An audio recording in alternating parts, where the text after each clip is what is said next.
keep searching for your trace in the dark, losing myself. Hey guys, what's up and welcome back to the channel. Today we're going to be trying out what it's like to fly on American's Flagship Business. This has been something that I've been meaning to try for quite some time, and today we're going to experience what it's like. It's a good feeling. One you won't soon forget. That feeling is what Flagship is all about. Right, okay, so that's the ad. Let's try it for real.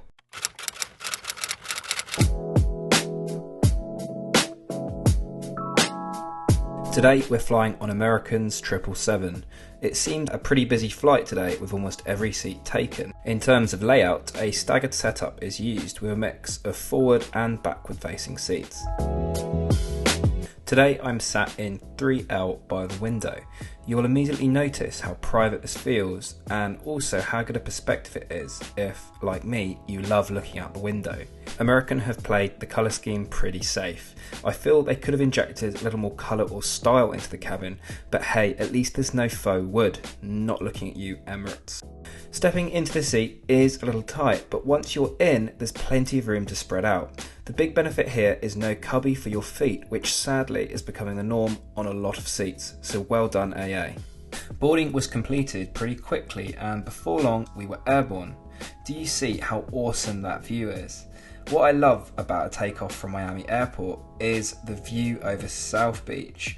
If you haven't been, by the way, I highly recommend it.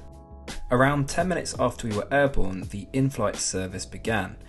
I was given a hot towel and provided with a drink. No champagne for me today, unfortunately. Miami did take its toll. Now let's finish off checking out this awesome seat then. You have a TV off to your left, which is released at the touch of a button. Unfortunately, due to this, it means you cannot watch TV during takeoff or landing, which is a bit of a shame. I found the touchscreen overly sensitive, which proved a little frustrating when swiping through movies. It's also strange they seem to feature the drinks menu on here, but yet you can't order off it. Perhaps it's a new feature that's coming soon, but it would be cool to do like Norwegian does. Aside from the touchscreen controls, you can also control your TV with your handset. This is also a touchscreen, and I somehow managed to get this stuck in Hebrew. Several moments later though, we're back to English. It's responsive enough and saves you having to lean in to work your TV. To your right, you also have your seat controls, offering a multitude of options. These were pretty customizable, and it was nice to have a touchscreen to change your seat position. You do also have manual buttons to adjust your seat. Let's check this out and see what it's like in lay flat position. If you hold the flatbed button, it will fold the bed out in about 30 seconds. As today's flight was not long haul, we didn't have bedding available aside from a small pillow and a blanket. This was perfectly acceptable for a short nap, and I found the bed to be quite comfortable, and as I mentioned, it's great to not have your feet restricted in a cubby. You also have a reading light to the right of your seat. This was quite adjustable, so depending on your seating position, you could still use it effectively. By your center console, there's some additional storage, along with 2 universal plugs and 2 USB charging ports. In addition to your reading light, you also have 2 overhead lights. I love that AA has kept their air nozzles here, as so many airlines seem to remove these.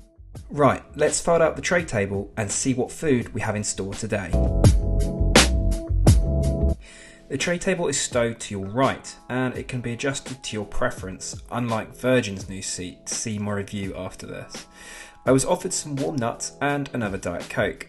To start was an American favourite of mine, macaroni cheese. It was great. I was offered some bread and had my main of beef brisket. The beef was tender and actually tasted really good.